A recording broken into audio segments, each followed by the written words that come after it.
साम्राज्य न्यूज, सामान्यांचा असामान्य आवाज।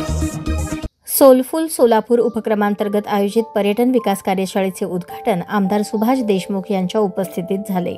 या कार्यशाळेत जिल्हा कृषी अधीक्षक अधिकारी शुक्राचार्य भोसले, पुणे विभागाचे पर्यटन समन्वयक अधिकारी सूर्यकांत भुजबळ, पर्यटन उपसंचालक कुंभार मॅडम, पर्यटन प्रकल्प अधिकारी मयूर नांगरे, सहाय्यक पर्यटन अधिकारी गुणवंत पवार, जिल्हा उपनिबंधक सहाय्यक आबासाहेब गावडे, पर्यटन विभाग, महाराष्ट्र शासन मान्यताप्राप्त कृषी पर्यटन केंद्र संचालक समिती अध्यक्ष लहू अवताडे, जिल्हा अग्रणी बँक व्यवस्थापक राम वरखडे यांच्यासह अनेक मान्यवर उपस्थित होते। यावेळी आमदार सुभाष देशमुख यांनी चिंचणी गावच्या पर्यटन विकासाचा यशस्वी अनुभव सांगत आई योजनेअंतर्गत महिलांना व्यवसायासाठी कर्ज उपलब्ध करून देण्याची माहिती दिली। त्यांनी जिल्हा परिषद शाळांमधील विद्यार्थ्यांना ऐतिहासिक स्थळांना भेटी देण्याचे आवाहन केले।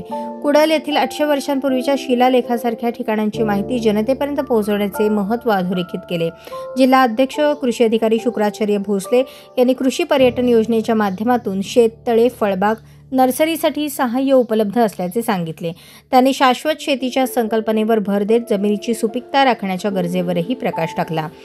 कार्यशाळेला उपस्थित उद्योजकांनी जलपर्यटनातील बोटींची मागणी, नर्सरी नोंदणी प्रक्रिया आणि शेती परिसरातील निवासस्थाने उभारण्यासाठी कर्ज योजनांबाबत प्रश्न विचारले।